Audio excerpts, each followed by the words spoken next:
Ilmu agama akan mengawasi kita. Sebelum makan, sebelum minum, sebelum berteman, sebelum mencari pendapatan, maka ilmu agama akan berbicara dengan kita. Ini boleh atau ini tidak boleh. Oleh karena itu, ulama mengatakan kita lebih butuh terhadap ilmu agama ini daripada makanan pada saat sangat lapar, air pada saat sangat dahaga, dan juga tempat tidur pada saat kita sangat capek. Ghazwa TV, media dakwah masa kini. Yuk jadi bagian dari dakwah kami. Dukung operasional dakwah dan sosial kami, raih pahala amal jariah yang terus mengalir sampai hari kiamat. Innal hamdalillah nahmaduhu wa nasta'inuhu wa nastaghfiruh wa na'udzu billahi min shururi anfusina wa min sayyiati a'malina. May yahdihillahu fala mudilla lahu wa may yudlil fala hadiyalah. Ashhadu an la ilaha illallah wahdahu la syarika lahu wa ashhadu anna Muhammadan 'abduhu wa rasuluhu la nabiyya ba'dahu.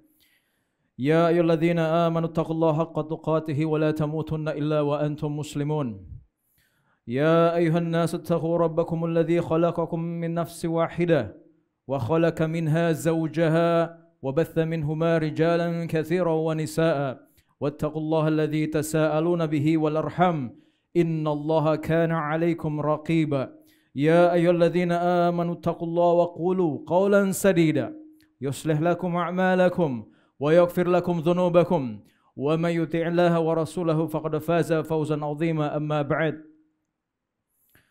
فإن أصدق الحديث كتاب الله وخير الحديث حديث محمد صلى الله عليه وسلم وشر الأمور محدثاتها فإن كل محدثة بدعة وكل بدعة ضلالة وكل ضلالة في النار. Saudara-saudaraku sekalian rahimani wa rahimakumullah, hidup di dunia yang penuh dengan interaksi sosial adalah sesuatu yang tidak bisa kita hindari. Kita pun akan bertemu dengan situasi-situasi yang akan membuat kita tidak nyaman. Karena tidak semua orang bisa sejalan dengan pemikiran kita. Tidak semua orang bisa membuat kita senang. Biasanya dalam situasi-situasi seperti ini, seringkali kita dapatkan diri kita malah tersakiti atau terzalimi. Namun yang uniknya saudara-saudaraku sekalian, situasi-situasi seperti ini malah menjadi ladang pahala yang sangat besar bagi kita.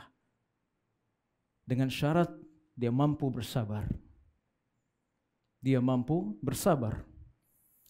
Dari sudut pandang, dari kacamata orang yang beriman, dia akan menganggap hal-hal seperti ini akan mengugurkan dosa-dosanya.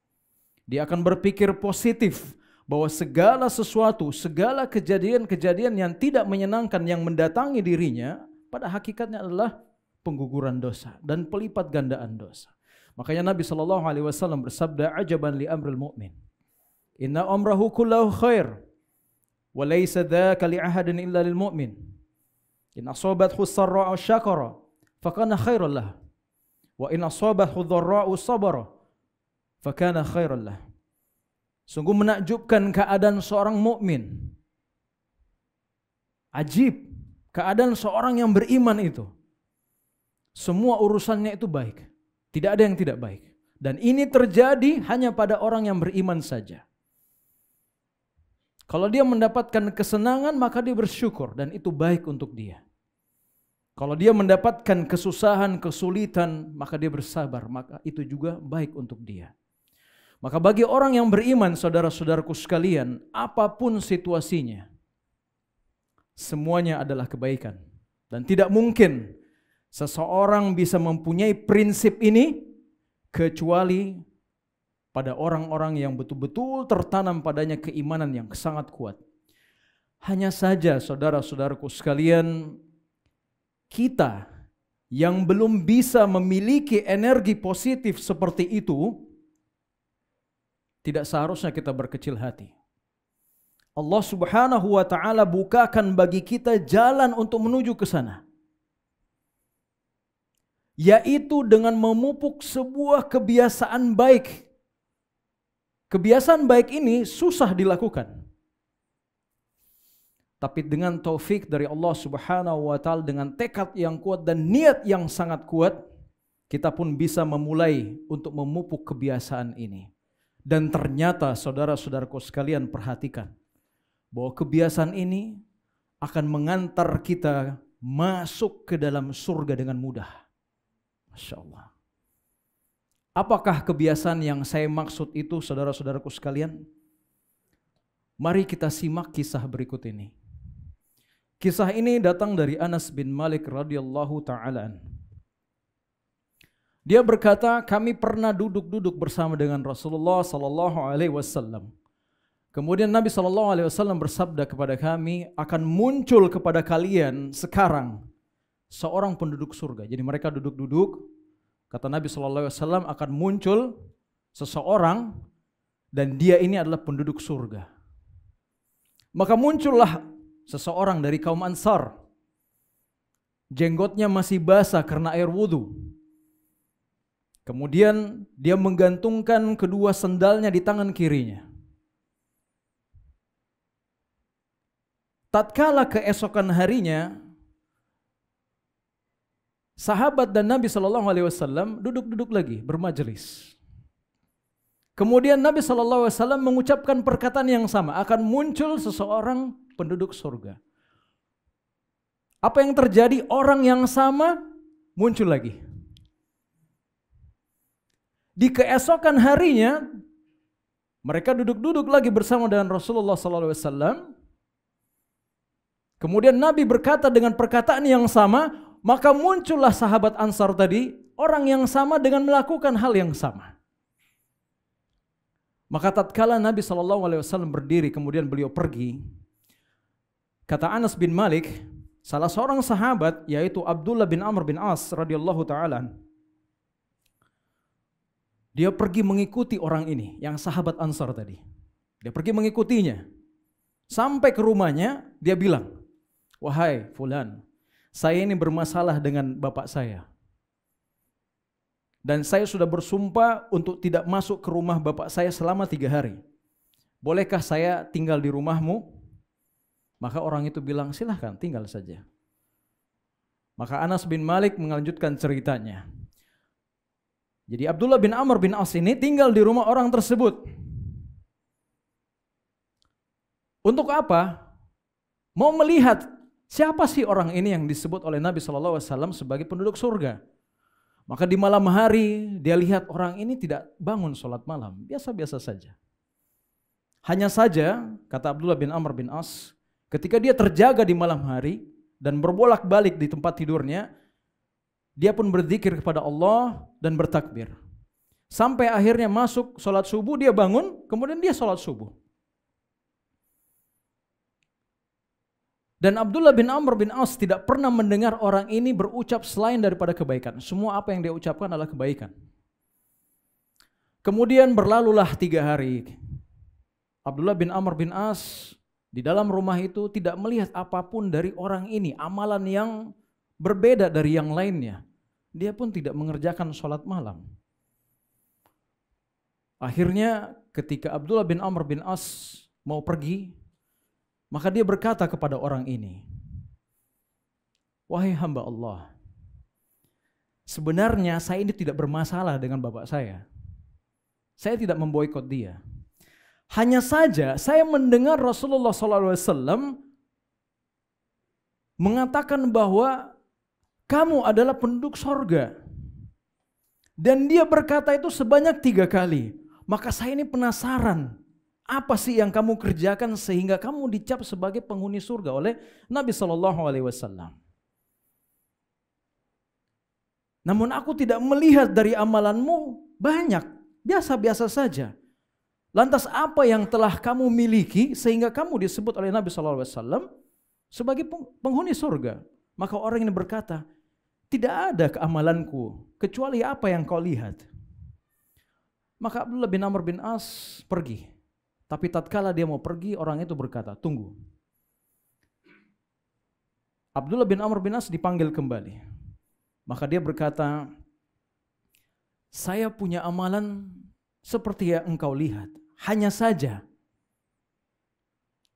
saya selalu memaafkan saudara saya sebelum saya tidur.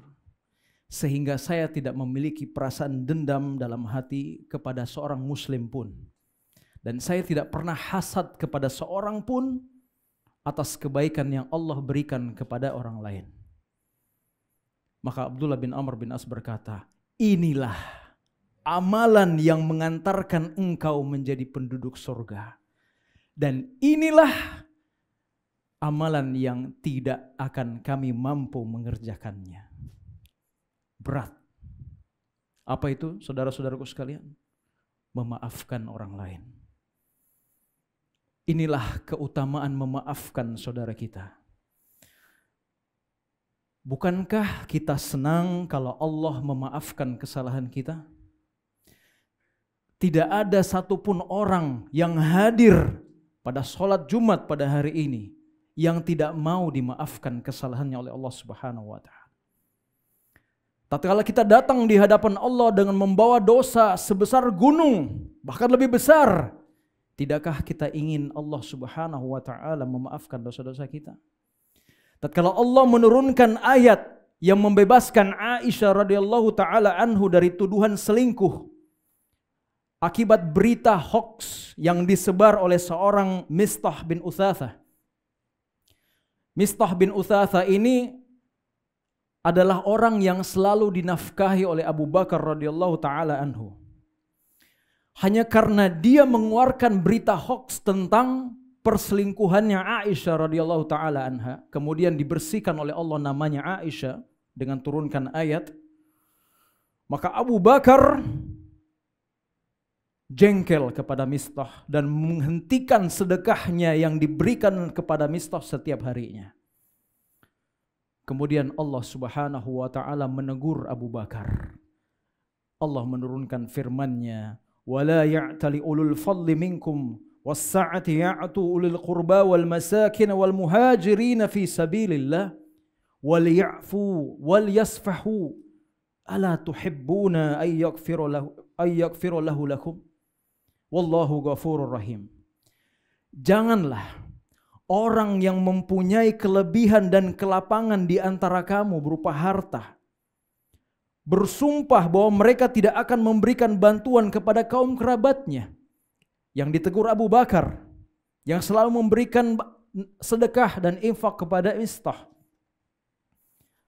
Janganlah kalian bersumpah bahwa tidak akan memberi lagi.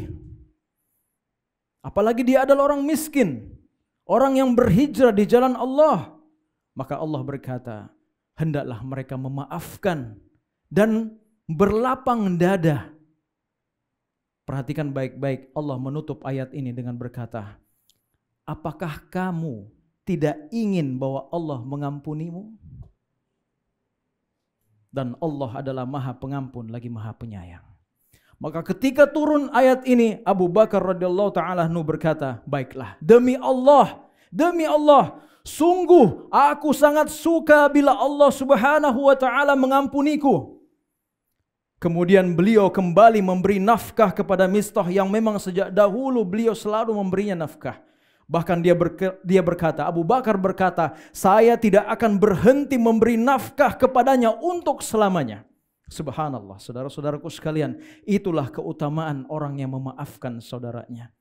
Saudara-saudara kita pun tidak luput dari kesalahan seperti kita. Kalau kita suka untuk dimaafkan,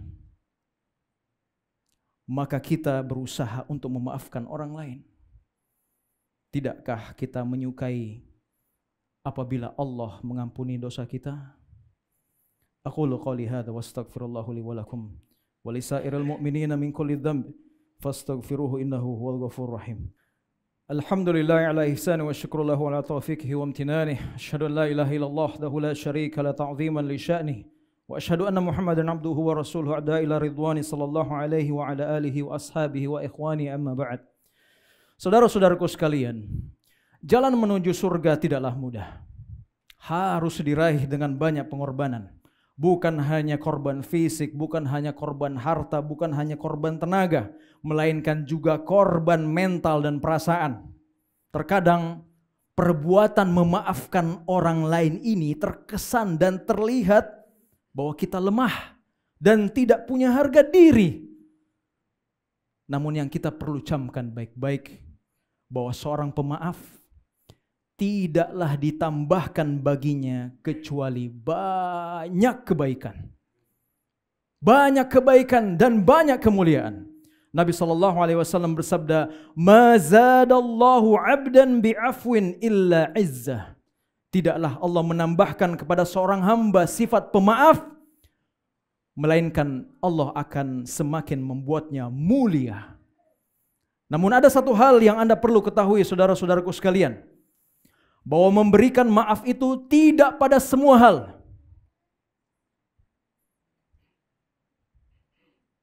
Kita harus melihat situasi dan kondisi orang yang akan kita maafkan. Syekh Shalih Al-Utsaimin rahimahullah ta'ala pernah berkata, sesungguhnya memaafkan lebih utama dan lebih baik.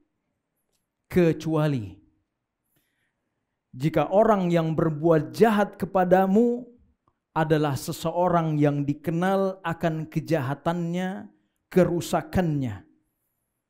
Dan jika engkau memaafkannya, maka kejahatannya akan semakin besar. Semakin menjadi-jadi.